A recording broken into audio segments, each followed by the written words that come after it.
First, I want to say clearly that we don't have a ruling party. We have a reunion party. They are destructive in their process, in their policies, in their approach, in their character, and in their manners. It's not only your LISEC officers that were APC members. The commissioners of LISEC and the chairman herself, they are APC members. We challenged them in some of the processes we had.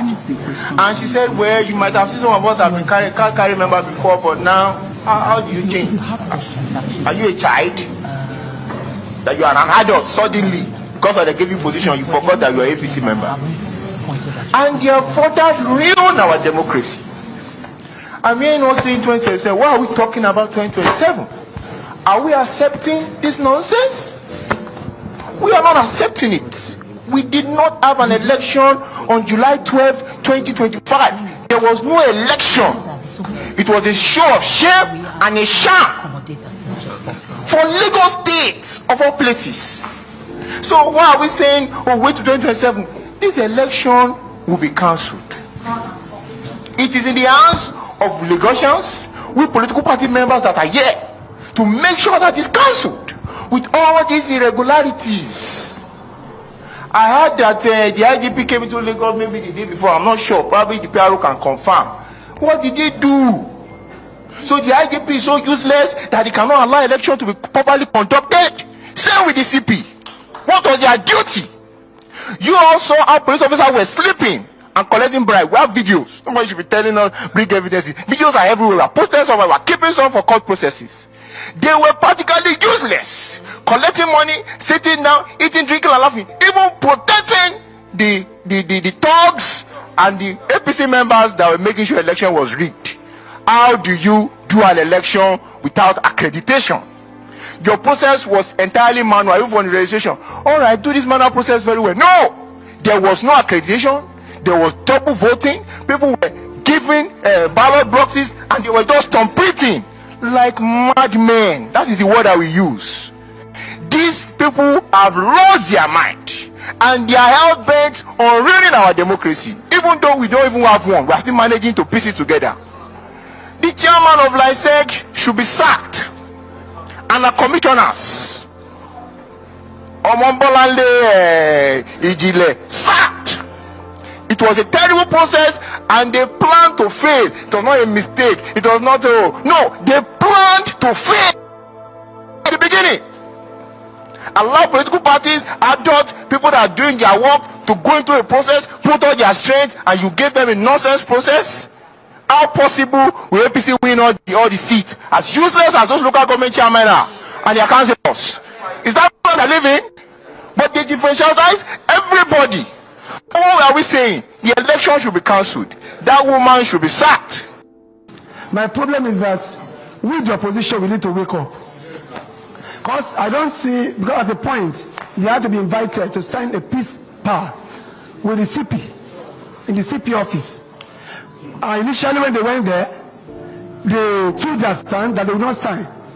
But I was later surprised. I don't know what made them to later sign that peace part when they did not see the light of the day.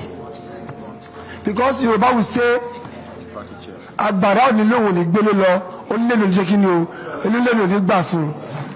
you can't expect a man in power who enjoys the juices of power to just leave the power for you like that. Why did they go ahead to sign that peace party?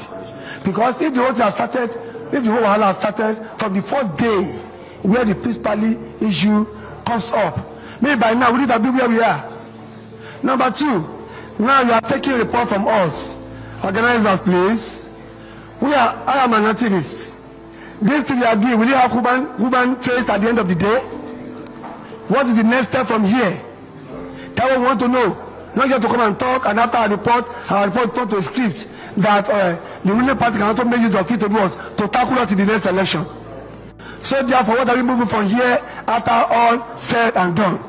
But to me, my people and my team, after highest in 2 weeks' time, I will be in the court, just as some candidates have also done. So I want to employ every candidate and every local government to form a coalition to push independently for this issue. because all of us here now we are in dark. We wouldn't know whether it is the ruling party that organized what we are doing here. For them to know, to study what we are doing so that they know how to tackle us in 2027. Yes, because they have all their eyes everywhere. They are on top of media, they are on top of judiciary, they are on top of churches, they are on top of this thing. So the organizer should tell us the next step from here. If not after this, we may not come again. And if we discover tomorrow that our street or our contribution here is submitted to the ruling party, we will sue you. I'm taking it clear. I've been quiet this. It is on here. We declare this thing, Ambode, a terrorist. It was in this hall. It was in this hall we declared Jonathan or Madam Suru. Because for me to come from Libana, it costs water to this place, not a small joke. It was here we declared Jonathan an extremist for in an international interview with BBC. So after this step, what is the next thing? Let us know. We need the report to support our cases because this has to stop. And for opposition, please, we should not handle this thing as if you are in America. 2007 should be eye for eye, tooth for tooth. If you want to get power, if you keep on talking till next tomorrow, you are on your own. Thank you and God bless you. As for me and many others, this is the worst I've ever seen. Actually, it's at a time I'm coming into the political space after years being in the military. And I've never had a hand at any time while on uniform. I've gone against people subverting their voice. This is the height of it. So undemocratic, and I can't find words suiting enough to define this daylight robbery where even uniformed men, the police in particular, with evidences, the military, everybody were just against the opposition party. This is not an election, but it's election. I am of the thought that cowards die many times before they are dead, but the valiant never taste of death but once. I am telling you, just as what we saw recently, we are gradually sliding into anarchy. If everybody that contested the election were people like me, this wouldn't have happened because we'll come all out and we'll ensure that our voices are heard in unison. But what will you do, just one man, when the whole world seems to be against you? July 12 in Lagos State is an aberration, total departure from the norm. I can't expect the Nigerian I had lived my earlier life to protect for 13 years, suffering from such menace of I don't know how to say this, because it was a selection. You see ballot stuffing, you see even underage voting, you see people voting with their hand, and who are meant to protect the integrity of Nigeria and its people support this. No, it's called for. And I want to say it again and again, that we are going close to where the falcon will no longer hear the falconer. We are sliding into anarchy, and that is just it, because there will be at a time the people will be pushed to the wall and there's nothing we could do. The only thing we could do is the fact that as at that time when it happens, all of us will be on the run. But we have no place to go to than Nigeria.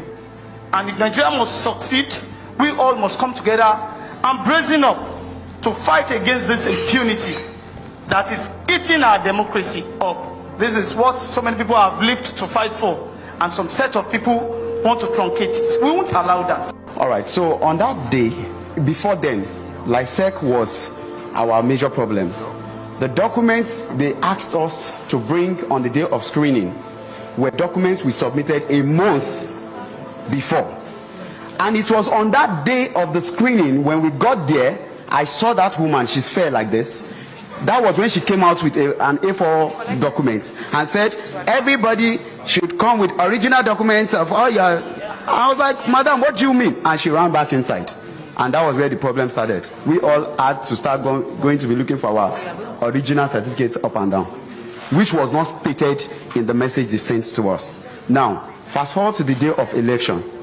All right, one of the polling units, my polling unit agents called me and said, there's a woman here monitoring people voting, what party people are voting for. So I went down there and I met the woman gallantly seated close to the cubicle, and I went straight to the INEC officials and I asked them, I said, please, I just want to ask you a question. Is it right that this woman is seated here? And the guy answered me, he said, no.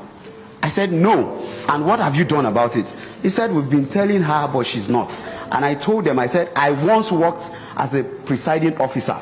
This would never have happened in my polling unit. And I told the woman, in a respectful way, I respected her, and I told her, madam, can you please move?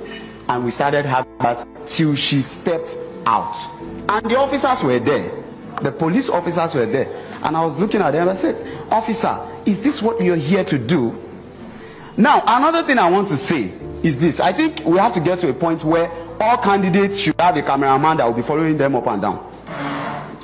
Because they would start asking you, where is your proof? And they will still be the ones to tell you, don't camera my face. Because I had that plan. It was part of my plan. And while I was going to vote, a guy was following me with a camera. It was the officer that first started. Please take this away. I said, oh God, what's happening? Okay. So, and I will tell you, in my polling unit, I was about, let's say, like 10th in number to vote. When I got there, after I finished voting, I was watching the officials, the INEC officials. Nobody asked me to bring out my fingernails to put the ink. So I did like this, and they were both looking at me. What is he saying? I said, oh. Then one of them was like, we have not been marking people's fingers. I said, can you imagine? Then she started counting back to know how many people had voted without that. Then the other one said, mean now? I said, it's really mean. It actually mean. Don't do this anymore. So how many can we count? I mean, the way our election has gone, there was no election. I'm telling you, all this nonsense has to stop.